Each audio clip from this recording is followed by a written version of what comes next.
Hey, Bastish B for 64K and welcome to another episode of Top 10s.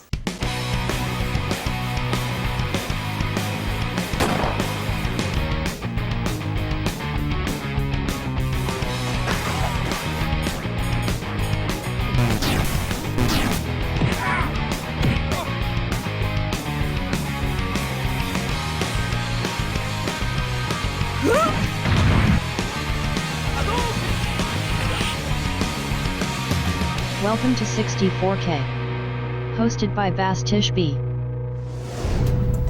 And welcome back. So in today's episode I'm going to be looking at space trading games on the Commodore 64. There's quite a lot of really excellent games in this genre.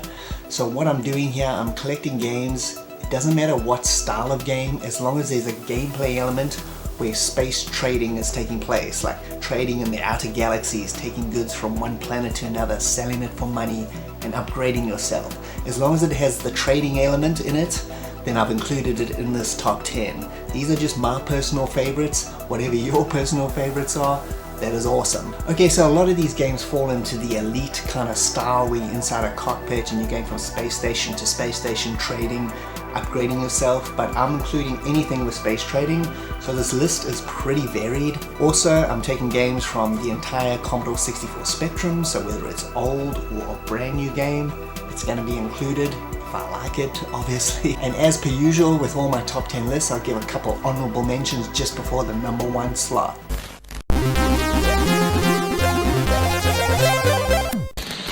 Okay, so let's not waste any more time, let's start that countdown.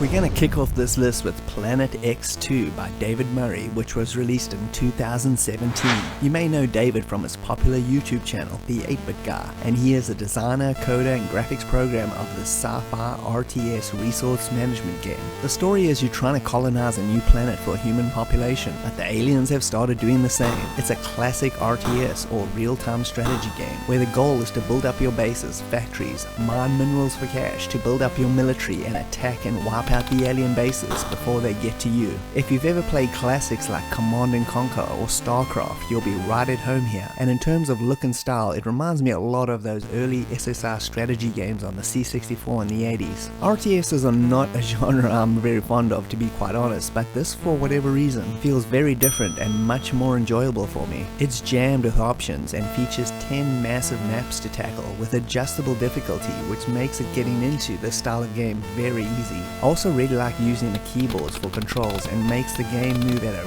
really fast pace that could never be replicated with a joystick in this style of game. The combination of mining, building, strategy, and run-and-gun type combat make this a very fun game to try out. Like I said before, the graphics have that classic SSR or even Ultima look, and the title music is really pretty good with some decent sound effects in-game as well. It runs perfectly on the new C64 Maxi as well, with the keyboard controls working really well, and you can also buy a physical copy from David's website, the8bitguy.com.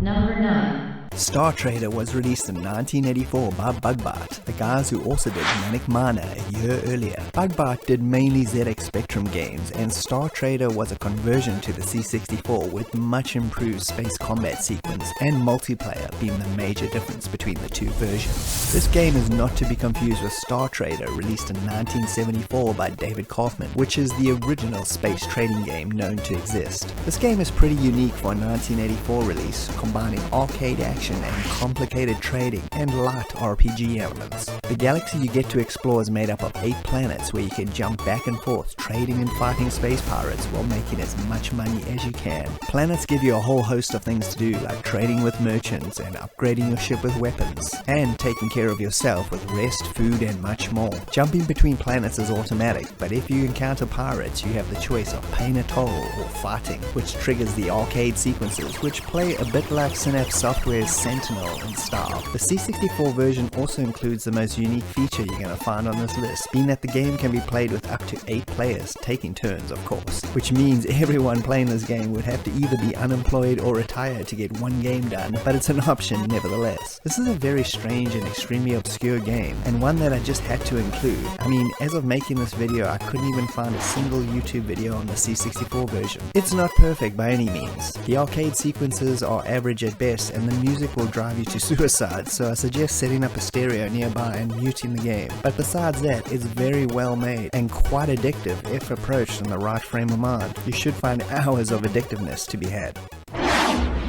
Number 8.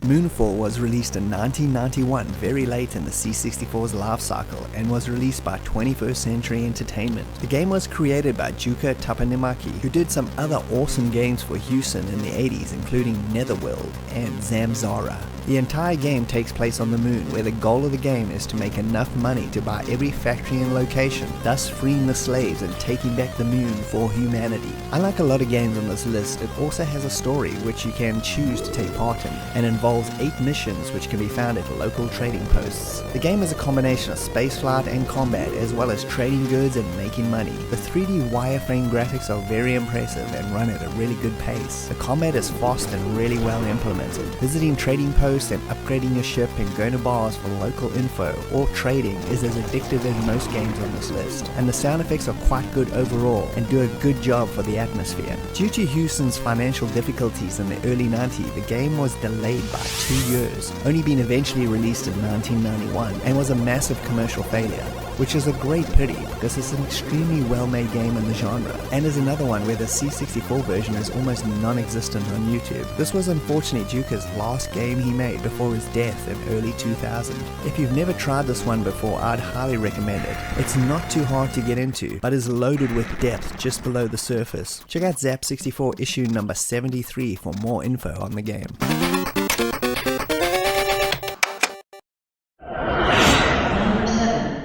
We have PS5 Trading Company, released in 1986 by Accolade. This game was made by most of the same team who did another Accolade classic, Law of the West, which is a must-play C64 game for anyone that wants to try something a little bit different. Talking about a little bit different is this gem, which is a completely different take on the genre, where the story or main goal is to deliver cargo to a distant planet. You choose the cargo, which has different financial profits, but also raises the stakes for danger. The game is essentially a space captain simulator where you choose your crew from a massive roster of interesting and diverse characters, then set course for your destination. Every decision is yours, and the unique characters all have their own personalities, which come out in full force once things all start going south, and they go south pretty fast. The trade routes are filled with space pirates who want your goods and are unafraid to take you down to get them. This game is super chaotic and is fun as hell, even when you know you're not gonna make it. Even though the trading element is only in the mission, I just had to include this gem in this list. I really love the high-res Law of the West style graphics, another fun soundtrack from Ed Bogus, and the chaos of the gameplay and atmosphere makes a unique experience, and a game that is hard to pinpoint to a particular genre. It received an 88% in issue number 13 of Zap64, and is a game I love to put on every few years and embark on another disaster of a mission. Be sure to check out my documentary on the complete history of Accolade for more C64 gems by that once great company. Number 6. Supremacy was released in 1991 by Melbourne House or Virgin Mastertronic depending on your region, and developed by Probe, who had made a name for themselves by that point on the C64 for quality games like Outrun Europa and Smash TV. This game also goes under the name of Overlord in North America and was a lot more popular on the Amiga format, which this is a brilliant version of that 16-bit gem. So this is another massive switch in gameplay styles in the genre that mixes strategy and resource management into this game about dominating the galaxy by colonizing planets in a certain sector before facing off against your rival in large-scale wars and claiming the sector for yourself. The game plays out through a pretty slick point-and-click interface where you colonize planets, populate them, mine for resources, build up armies, and make money to move on to the next planet and rinse and repeat. The level of detail involved in everything is high, with hundreds of decisions being made on the fly. There is a bit of a learning curve, especially initially, but once you get to grips with the mechanics, you're gonna find a slick, addictive game, and a fantastic variation on the trading, strategy, and management genre. The graphics are exceptional by Hugh Riley, who did masterful work for System 3 with Last Ninja 1 and 2, and a brilliant music score by Sid legend Jerome Tell of Turbo Outrun and Cybernoid fame, who lends another classic score to the C64 SID library. This game received a Zap Sizzler in issue number 71 and many other excellent reviews at the time in other publications, so try it out. It's without a doubt one of the best and slickest C64 strategy management games to grace the system. Number 5. The juggernaut of the genre itself, Elite, released in 1985 by Firebird on the C64, based on the BBC Micro version of the same name that came out a year earlier in 1984. Designed and programmed by David Braben and Ian Bell, this is probably the most well-known game of the genre, and the first game you think of when space trading is mentioned for a video game. The goal of the game is to reach Elite status, which is the ultimate reputation in the galaxy. You start off as harmless, and the more kills you get in combat leads to you ranking up. But that's just the tip of the iceberg, making money by trading through that vast galaxy made up of thousands of planets and star bases, each with their own unique economies to take advantage wise, legally or illegally. It's all your choice. Become a space pirate yourself, a trader or explorer. It's all as open as a game could possibly be. It's a tough but addictive beast, and if you can get past the initial difficulty by completing a few trades and upgrading your ship with a docking computer and better guns, you're going to be in for a massively engrossing game where combat and trade go hand in hand in this insanely big universe. The wireframe graphics are good but not as slick as later C64 releases, but still work well. The sound effects are sparse with some cool classical music during docking as an ode to 2001: A Space Odyssey. The game's main drawbacks are its initial difficulty, which makes it very hard to get into. But if you have the time to hone your skills, this offers endless trading and combat situations to keep you playing forever. Also check out the Amiga sequels and of course Elite Dangerous on modern systems, which are played like a madman in its initial first few years of updates. The game received a 95% in the original 1985 issue of Zap 64 and is without a doubt the pioneer of this entire genre.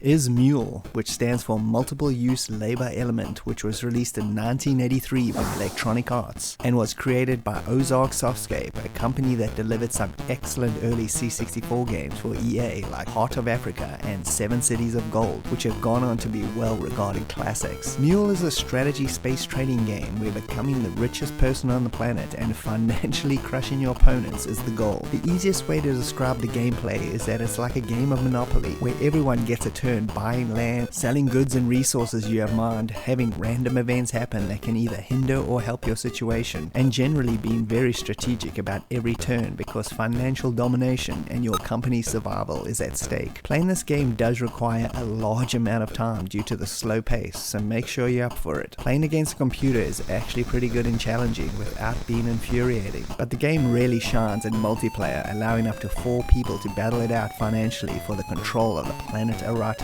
It's a unique game, especially for a 1983 release, but with that comes the first generation C64 graphics, which are honestly pretty terrible but still functional for the game. So if you can look past that, it's a wonderful experience and has a super catchy title tune that you'll be humming for days on end. The game was well regarded at the time and has gone on to become a cult classic ever since. It's not going to be for everyone. The pace is very slow.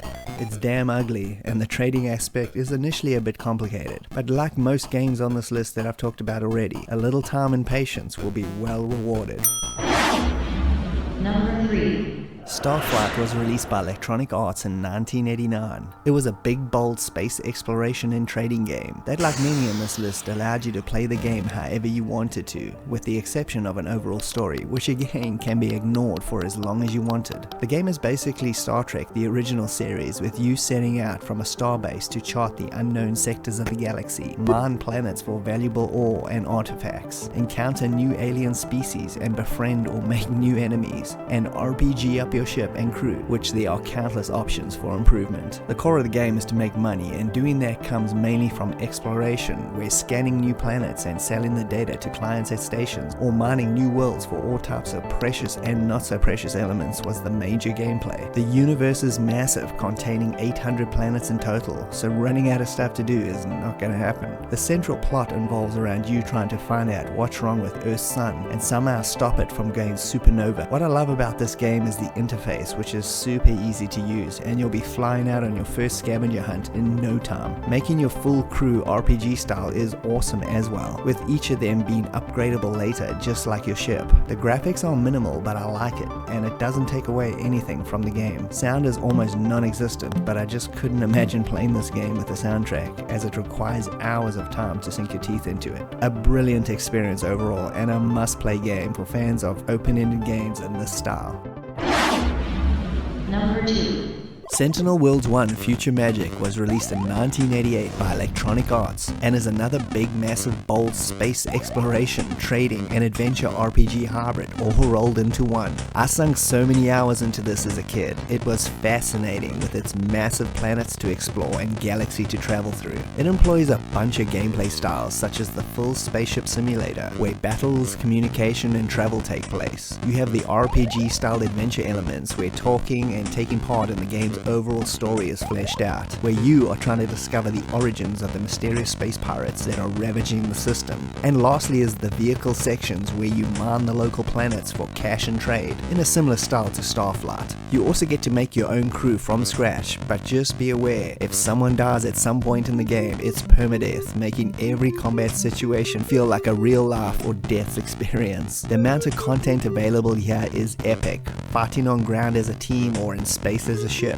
exploration, trading, and mining and upgrading your characters or ship, and of course ignoring the main plot for as long as you want makes this another epic open-ended experience where you choose how you want to go about playing it. The graphics are pretty fantastic for this style of game, and the sound effects and intro music are also quite good. Unfortunately, they never got to make a sequel, even though it has one in the title. There is an unofficial sequel game called Hard Nova released by Electronic Arts on DOS a few years later. That's a great game in the same style, also by designer Carl Buter, who did this, and you should check it out for more adventures in this gaming style. Hey, we're going to stop here for a second and have a look at a few brief honourable mentions. Okay, so I got 2 honourable mentions this time around. First up is a game called Space Moguls, and as you can see it looks a lot like Mule. That's because it's basically a tribute to Mule. It's an excellently well-made game. The graphics are superb. The sound and music is excellent. It's released by Protovision. They release a lot of excellent new Commodore 64 games. Now the reason this game isn't in my top 10 is basically because Mule exists, and without Mule, Space Moguls wouldn't exist. But if you're an old school Commodore 64 owner and you want to try an updated version of basically Mule, this is an excellent alternative. It's a lot faster, it improves a lot of things from the original.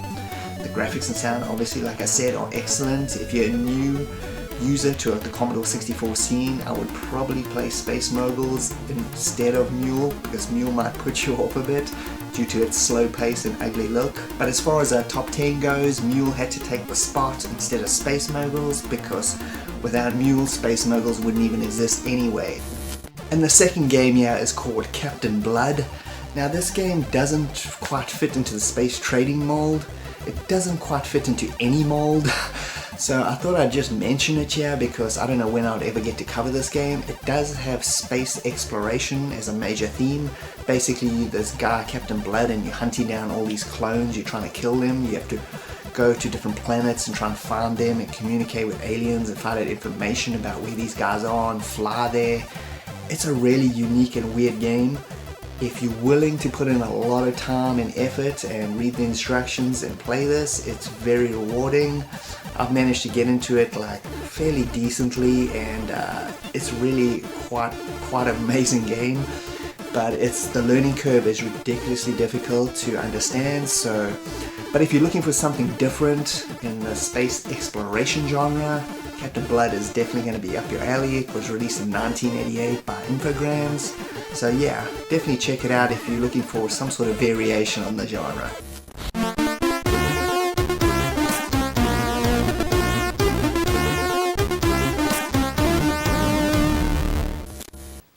And my number one game is...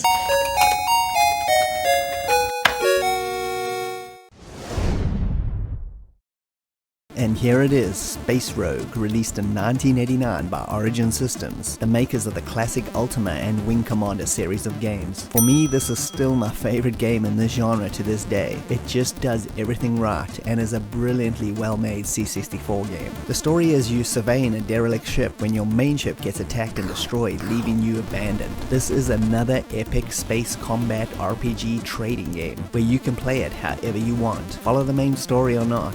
Become a bounty hunter, a pirate, a space trader of goods, it's all up to you. The game has 3 distinct looks or styles. There's the map screen where you plot your course to stations or new galaxies for trade or info gathering. There's the on-foot Ultima RPG style talking and interacting, where you go about buying and selling goods, gathering missions, and upgrading your ship. And then there's the excellent 3D flight sim parts where encounters with other ships take place in full-on space combat. That makes all the other combat sequences on this list seem a little bit muted. I managed to finish the full story of this game back in the day, and it even has a good end sequence, which you can't really say for many classic games. Jumping through wormholes to new galaxies, making alliances or enemies, the excellent fully 3D graphics of the combat sequences, the great writing of the dialogue and missions, and the addictiveness of the space trading element make this a must-play in the genre. Paul Neurath, the designer, also did the excellent Auto Duel on the C64 and Ultima Underworld 1 and 2 on DOS, so you know it's a quality game. It's also pretty easy to get into with 90% joystick operation and a few keyboard commands make it simple going. Just remember to press T to target the space station to lock on to make landing a hell of a lot easier. Origin were a company that just made quality games on the Commodore, with this, Tangled Tales, Times of Law, and Ultima 6 being my personal favorites. Zap64 also gave this game a massive 97% in issue number 58 and summed it up quite nicely by saying, the ultimate space opera on your C64 with you in the starring role. And that's why Space Rogue, in my opinion, is the #1 space trading game on the Commodore 64. So what are my overall impressions of the space trading genre on the Commodore 64? This, for me personally, is right up there with RPGs. I just love this style of game. I love the arcadiness of, like, say, the space combat aspects for a lot of them, not all of them. But I also like the intricate, like, trading and making money and upgrading your ship. But trading is always the key aspect. I think from a North American point of view, I think a lot of these games were kind of skipped by people because they had moved on to the Amiga and other systems at the time. Europe, these kind of games were not as popular as they were in, like, say, North America. Europe was more, at least from my perspective, was more arcade centric when it came to Commodore 64 stuff. So a lot of, like, RPGs and this style of game also fell through the cracks. So I think as a genre overall, from both perspectives, I think a lot of these games were missed by a lot of gamers, and you should really go back and check them out because it's an excellent subgenre of the Commodore 64 that a lot of people kind of maybe missed or just didn't have the time to get into. Maybe now you can have a shot at it. And thanks for joining me, Bastish B, at 64K. I hope you had a good time. If you can like and subscribe, that'll be greatly appreciated, and I'll see you next time. Cheers.